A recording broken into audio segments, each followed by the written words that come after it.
My name is Rachel Emery, and I'm a meteorology student at the University of Oklahoma. And today I'm very excited to tell you all about my project on investigating airborne LiDAR retrievals of an emergent South African macroalgae. So my motivation for this project stems from the fact that kelp are keystone species for many marine ecosystems, providing the necessary food, habitat, and general 3D structure that's required for productivity and biodiversity to flourish. However, due to climate change, we see that a lot of these kelp forests across the globe are facing issues such as increased presence of marine heat waves and increased human-induced pollution, which is decreasing water quality for them to use.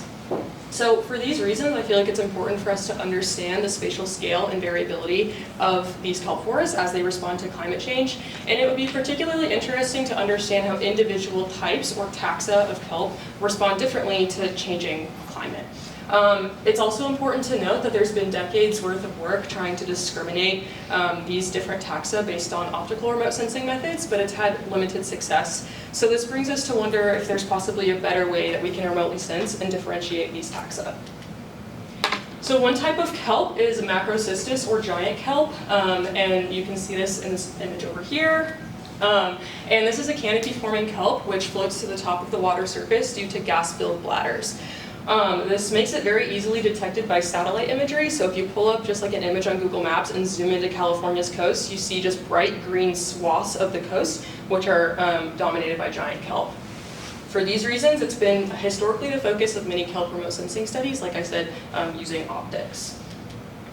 But another type of macroalgae, or kelp, as I'll probably interchange between, is Eclonia, which you can see here, instead of laying atop the water, it sticks out of the water. You can see over in this image here that it can extend pretty far out of the water surface, over a decimeter in most cases, and so yeah, you can see here for scale of how these look. So knowing that these two different macroalgae have different surface expressions and we have had limited success using optics to differentiate them, it leads me to wonder if we could use a height-based product rather than a light or color-based product to differentiate them. Or in other words, could LiDAR provide a new tool for discriminating these macroalgae based on their surface expressions? So the data set that I've used is NASA's Biodiversity Survey of the Cape campaign, which flew over a region of South Africa called the Greater Cape Floristic Region, shown down here, in October and November of last year. It's important to note that the Greater Cape Floristic Region is one of the world's largest biodiversity hotspots and has one of the largest unique marine ecosystems just off the coast. I used two remote sensors for this study from this project. One is the Airborne Visible Infrared Imaging Spectrometer Next Generation, or AVIRIS-NG, and this is a hyperspectral remote sensor which uses wavelengths between 380 nanometers and 2,510 nanometers at a 5 nanometer interval, and I use these to spectrally validate the areas of kelp in my region of interest. Then my LiDAR, which just stands for the Light Detection and Ranging of Objects, was the Land Vegetation and Ice Sensor, or LVIS, which uses a 1064 nanometer laser with a 6 meter horizontal resolution and decimeter scale vertical resolution. So over here, this graphic, I'm just briefly going to talk about how LiDAR works. The instrument in the airborne craft will shoot a laser pulse down to the ground and record the time that it takes to return back to the sensor, and from this we can derive elevation. So we can also see here that there are different areas where LiDAR detects will output a different signal. So here we have a ground signal, and then here we have this canopy tree signal. My region of interest is a beach called Maclear Beach, which is within this Greater Cape Floristic Region, like I mentioned earlier. And we chose this beach for a couple of reasons. One, the fact that it's within this very diverse area of biodiversity. We also know from in situ measurements actually taken by Emery, fun fact, that all within this beach is dense kelp forests that are primarily dominated by Eclonia. And we also had very good matchups between flight data from AVIRIS and LVIS.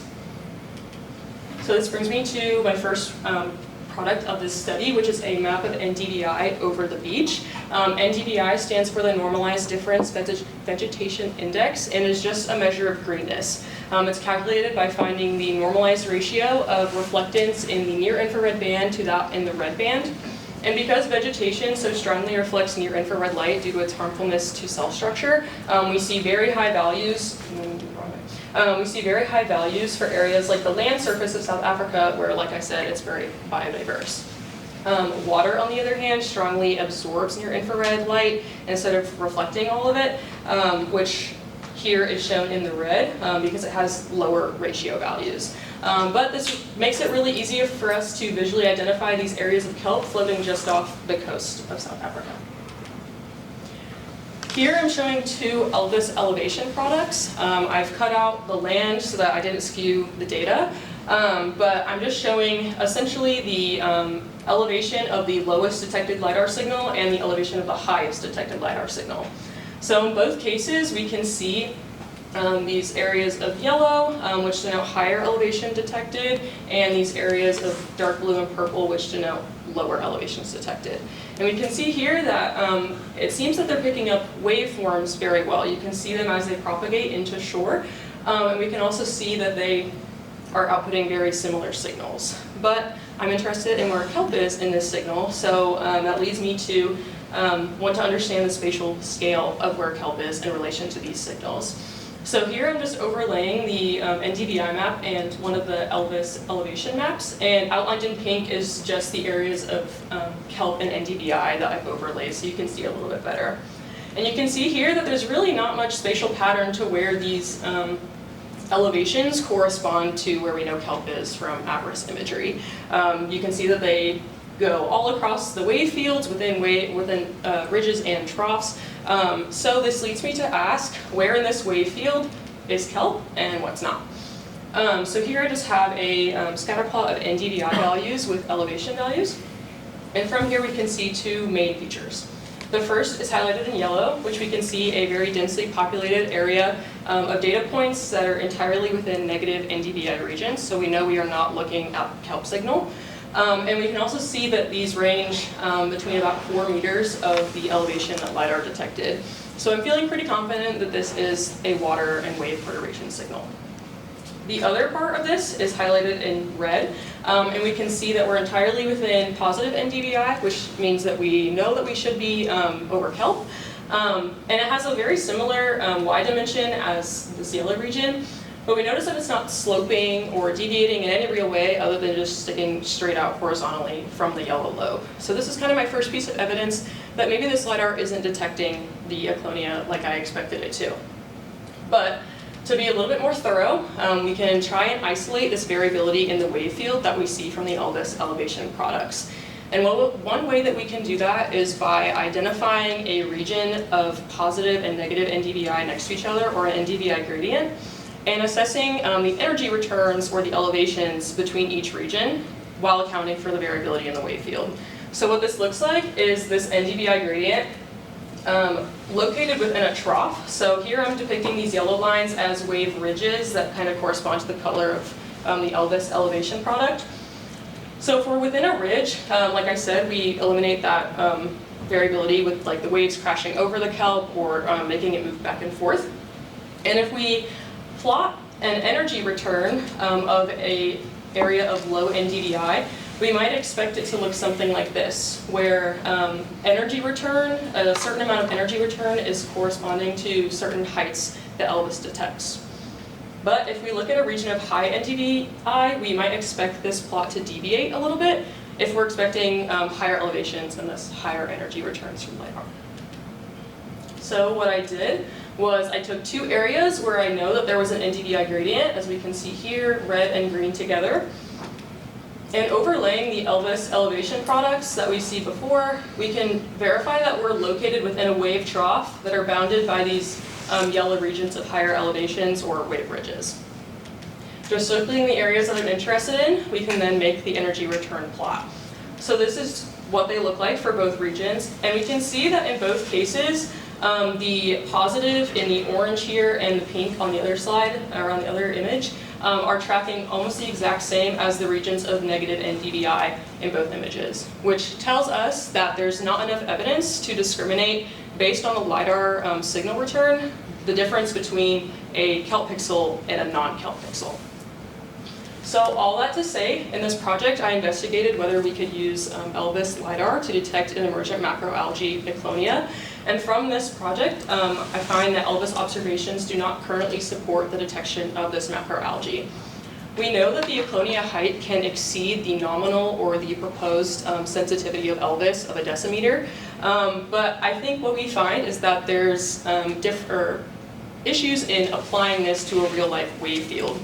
So a couple of reasons as to why this might be. We know that Eclonia is not stationary. I've mentioned a couple times that it can move within the wave field and be crashed over and pulled back as waves move through to the shore. And because of this, the Eclonia height is also variable. It's also just variable by nature of the macroalgae. Not all of them are going to rise the exact same height. And the emergent portions of this Eclonia may just be too small for the Elvis to detect within that 6 by 6 meter pixel that we know it'll return. Which means that maybe it's just being overtaken by the wave signals, which we've seen over and over again. So currently our results indicate that the existing LiDAR capabilities do not yet support a path forward for this taxa differentiation that I set out to do at the very beginning of the talk.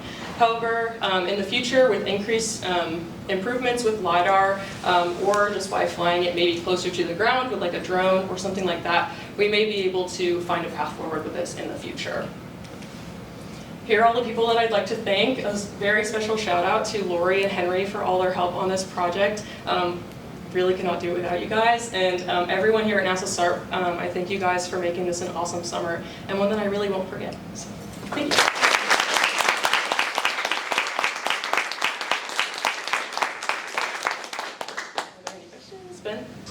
I was curious if you looked at, just from like what I've heard from a couple of presentations about SIP or solar fluorescence from like photosynthesis. I was curious if maybe like the different kelp species have different like levels of that they emit, and if that's like a possible method you could use to be able to observe that. Or...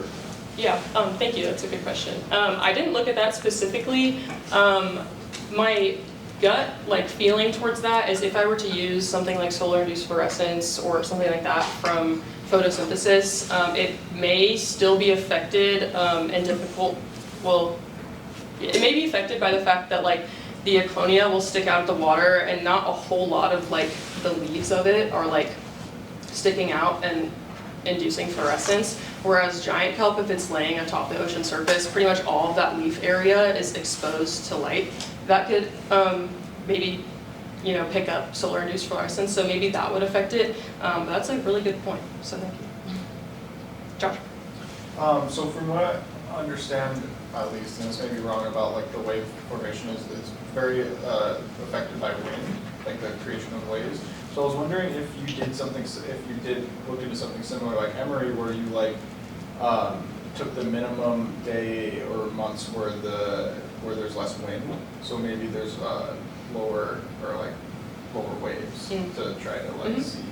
I didn't do wind specifically, and thank you by the way. I didn't look at wind specifically. I believe there are ocean buoys off the coast of South Africa, if I'm not mistaken, which I could definitely look at in future study. What I focused more here was if we had a low tide overall, because if you had higher tide, then automatically that water is just going to cloud all of that Eclonia.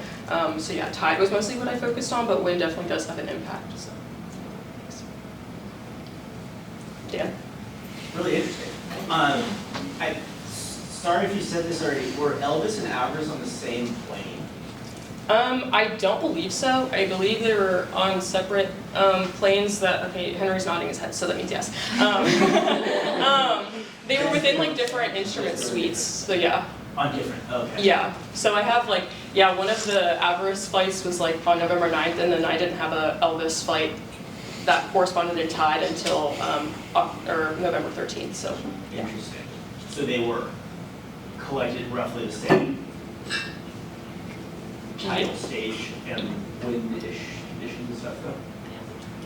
No, but then, sorry. No, you're good. No, you're good. You probably know more than I do. Sorry, you get this. Yeah, I would say, there probably is some inherent variability in that, in the wave fields and wind and such. But like I said, I mostly focused on tides, so I saw, in my research I was okay, the tides are roughly the same at the same times Totally. on different days, so that was mainly what I looked at. So thank you. Awesome. Garrett? Good presentation. I was curious if, we heard a little bit about the canopy type model yesterday in Angelina's presentation. I'm curious if you looked at all about the difference between the first and the last returns, as well as the highest, as maybe a way to distinguish it. Yeah, so fun story, I spent a really long time trying to figure out how to make a model like that, or like a 3D lookout of what points I had, and unfortunately just due to time I didn't have the opportunity, but I'm still very interested in trying to do that because I think it'd be cool.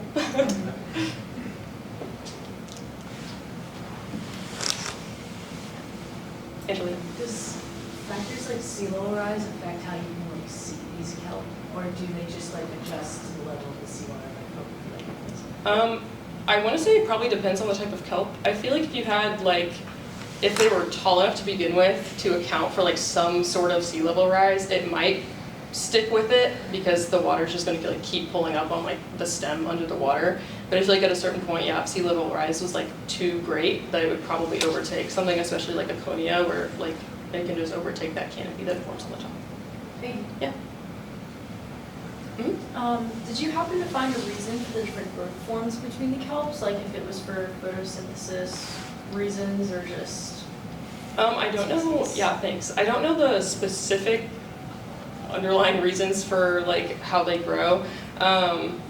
I can assume based on my knowledge of like where they grow that maybe it's a difference. Like I said, macrocystis is like all on the coast of the western United States, and I read that Aconia is more common in Australia, South Africa, and parts of Asia. So maybe that has something to do with it, but I'm not sure right now. Thanks. Hmm?